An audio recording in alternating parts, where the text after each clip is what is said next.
Thrips పార్విస్పైనస్ Indonesia నుంచి వచ్చిన కొత్త రకం తామర పురుగు. ఆంధ్రప్రదేశ్తో పాటు తెలంగాణ, తమిళనాడు, కర్ణాటక, మహారాష్ట్రలో ఈ పురుగు విధ్వంసం సృష్టిస్తోంది. రైతులను ఉక్కిరిబిక్కిరి చేస్తోంది. మిరప, మామిడి, చింత, పత్తి, మునగ, బంతి, చామంతి వంటి ఉద్యాన పంటలను చిదిమేస్తోంది. ఎన్ని మందులు వాడినా, సస్యరక్షణ చర్యలు చేపట్టినా సమస్య మరింత జటిలమవుతుందే కానీ సమసిపోకపోవడంతో రైతులు ఆందోళన చెందుతున్నారు. తామర పురుగు ఉధృతిని కట్టడి చేసేందుకు తీసుకోవాల్సిన చర్యలపై జాతీయ పరిశోధన సంస్థలు సైతం రంగంలోకి దిగి అధ్యయనాన్ని చేపట్టాయి. ఈ క్రమంలో ఈ కొత్త రకం పురుగును కట్టడి చేసేందుకు తూర్పుగోదావరి జిల్లా రైతులు అనుసరిస్తున్న ప్రకృతి విధానాలు సత్ఫలితాలను అందిస్తున్నాయి. ఆ వివరాలు మీకోసం.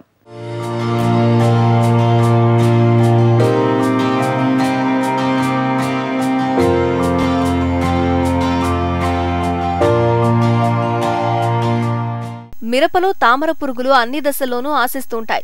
తద్వారా ఆకులు అంచుల వెంబడి పైకి ముడుచుకోవడం వల్ల పైముడత అని అంటారు.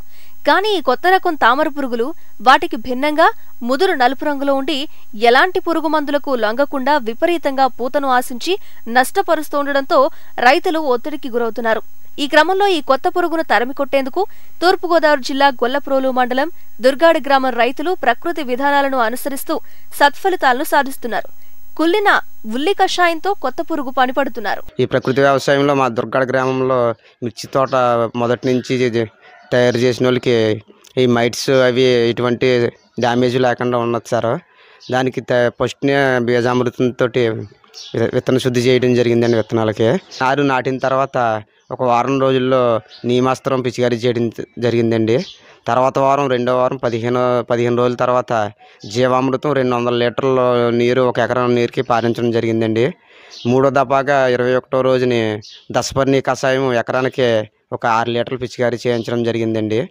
తర్వాత పుల్లటి మజ్జిగ ఒక 6 లీటర్లో 1/4 కేజీ ముద్దంగ వేసి పిచికారీ చేయడం జరిగిందండి. తర్వాత వచ్చి నాలుగోసారిగా ఫిష్ ఎమినో యాసిడ్స్ మీనామృతం అంటారండి. ఒక 16 లీటర్ల ట్యాంకుకి వచ్చి 100 ml చొప్పున పిచికారీ చేయించడం జరిగిందండి. తర్వాత ఇంకొకసారి దశపర్ణి కషాయం పిచికారీ చేయడం జరిగిందండి. ఫస్ట్ని స్టార్టింగ్ నుంచి ఇప్పుడు డిసెంబర్ నెల వరకు ప్రకృతి వ్యవసాయంలో మనం చెప్పిన కషాయాలు వాడిన రైతులు మామూలుగా ఈ మైట్స్ టిప్స్ ఎటువంటి డ్యామేజ్ లేకుండా ఉన్నదండి.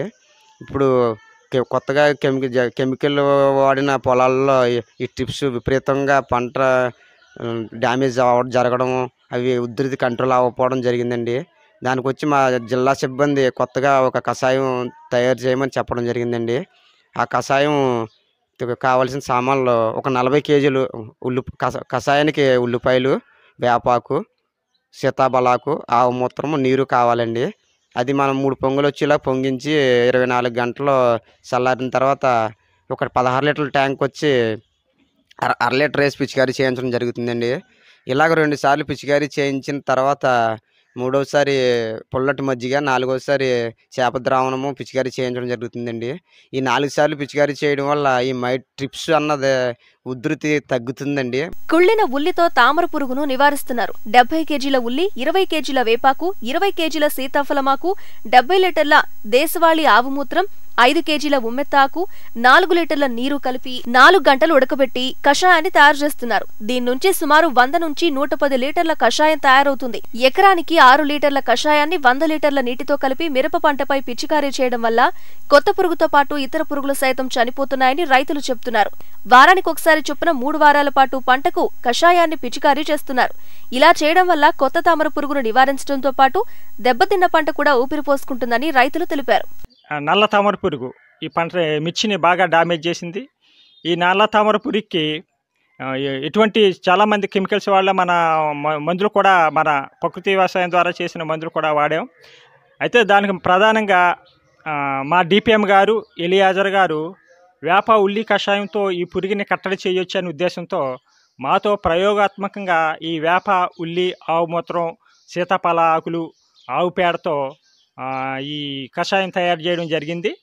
మేము ఈ కషాయం తయారు చేసిన తర్వాత ఏదైతే ఈ నల్ల తామర పురుగు మిర్చిని ఆశించిందో ఆ పంటల మీద మేము పిచికారీ చేయించడం జరిగింది. రైతులతో కొద్ది కట్టడి అయ్యింది, పంటని డ్యామేజ్ చేయకుండా ఆగింది. పోయిన సంవత్సరం, ఈ సంవత్సరం కూడా మిర్చిని ఈ ప్రకృతి వ్యవసాయం ద్వారా పండించడం జరుగుతుందండి.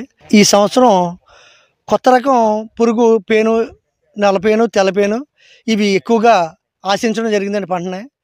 ఈ ఆశించడం వల్ల ఈ ప్రకృతి వ్యవసాయం ద్వారా మేము ఉల్లి కషాయం ఇది కొట్టడం ద్వారా దీన్ని కంట్రోల్ చేయగలిగాం. మరి మిర్చి పంటను గమనించినట్టయితే ఈ యొక్క పెస్ట్ కాంప్లెక్స్ చాలా ఎక్కువగా ఉంటుంది.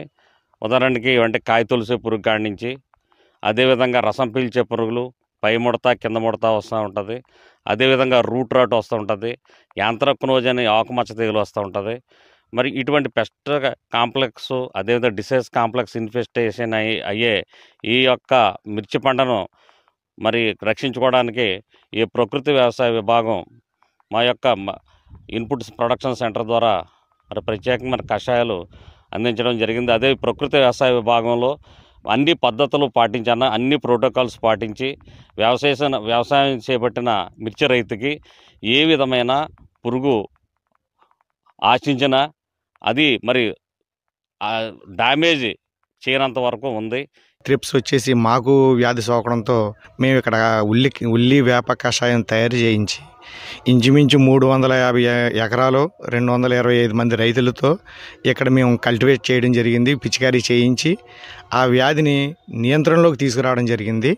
దీన్ని నియంత్రించగలుగుతున్నాం. ఫస్ట్ సమూలంగా నాశనం చేయడానికి అయితే కాదు, కానీ నియంత్రణలోకి తీసుకురావడం అయితే జరిగింది. ఎన్ని మందులు కొట్టినా మొండిగా బ్రతికిన కొత్త రకం తామర పురుగును ప్రకృతి కషాయాలతో తరిమి కొట్టి తోటి రైతులకు ఆదర్శంగా నిలుస్తున్నారు దుర్గాడ రైతులు.